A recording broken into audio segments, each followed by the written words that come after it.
How are you doing, Cougar fans? Welcome back to another edition of Coaches Weekly. My name is Al Mateo, and I am once again joined by men's head volleyball coach Greg Manos. Coach, how are you doing today? Good. How are you doing today? Pretty good, Coach. And you guys were able to play a lot of games since we last talked before our spring break trip.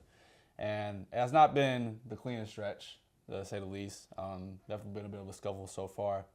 But you guys have played a lot of really good teams up to that point, and you have had some pretty tough losses, especially the CUC game where you guys were up 2-0 and ended up not be able to pull it out. But just give me your takeaways from this stretch that you have seen from your team thus far. Yeah, the top of our conference is always very talented as far as the depth, as far as the consistency, the maturity of the teams we play, and they've tested us in more ways than not. So we've been able to learn and grow through that. The thing is for us right now is that the rest of the conference outside that top tier, it's really up in the air. So in terms of just looking for opportunities, taking advantage and being consistent, that's what it's going to come down to at the end. And we've seen that the good on our side is really, really good. So we're excited about the highlight plays. We're excited about the development, but at the same time, again, with the amount of teams that are so gray in between, right, that consistency is something we have to continue to value and press going forward. Yeah, and I was going to lead right into that. You guys, as you mentioned, you have played up to now 3 of the top 4 teams currently in the NAC and MSOE, Benedictine, and most recently Aurora. Yeah. And now you're going into the second half of the slate in conference play where, as you said, it is a bit of a gray area where it's anybody's, up for the taking. Just what do you feel that you guys will be able to take from these games that you guys have played up to now, knowing that you guys have played the best teams in the conference, and what kind of adjustments will you be able to take into, the second half slate? Yeah, the challenge with our group is just we've been the youngest team in the conference now for 2 years in a row. Yeah. So again, to see the growth and development, the positive plays are just out loud. And it's really neat to see that when we have sets against top 10 opponents where we're taking them over 20, right, we know that the potential is there and that we have the ability to do so.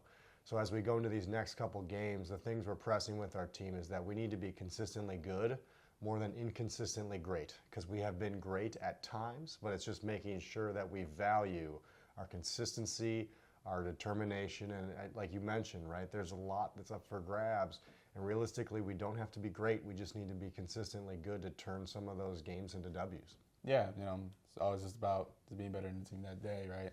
Not necessarily who's better on paper. And looking forward to this weekend on Saturday, right? You guys are playing St. Norbert, who in the NAC standings, they're right around the middle of the pack, in terms of statistics, not too overwhelming, but also, not, at the bottom tier. It's a team that you'll probably match up really well with going into that game. Just how much will you guys push? Obviously, you need the win, right? But just how much are you going to be able to emphasize on this is what we got to execute? It's a big shift just in terms of our last match versus Aurora with St. Norbert here, in the sense that they're very 2 different game styles. So immediately yesterday, right, coming off of that first game, we changed how we practice and we're changing our strategy. So it's up to our team and our players now to make that quick adapt, because there's different ways to approach the game in terms of aggressiveness, in terms of that mental IQ or just decision making. And it's a different hat, right? We don't have to do certain things as well, and there's other areas we have to do even better. So it's just making sure we recognize what we have to switch in terms of our side of the net, and then being able to execute on it after a couple of days of practicing it and repping it throughout the week. Yeah, as something that I would notice is you've been playing a lot more of the freshmen that have not seen as much time early in the year. Tyrese Armstrong, Mike Cardenas. You were able to get Sean Beckman back for the Aurora game after he came off, obviously, playing with the basketball team. Now you're starting to get pretty much a lot more pieces involved, right? Yeah. Just how do you feel with these different looks that you're putting out there? How is it going to be coming together? We always want to make sure that we're recruiting like a large pool of talent, but at the same time, different strengths and different weaknesses, right? And the reality is, based on the other team, we want to plug and play our best opportunity to win. So knowing that we have enough depth now in the sense that when we're practicing, we're battling, and also when it comes to game time, if there's something that one guy can really tear the other team apart in, and that's their strength, we want to give them that opportunity.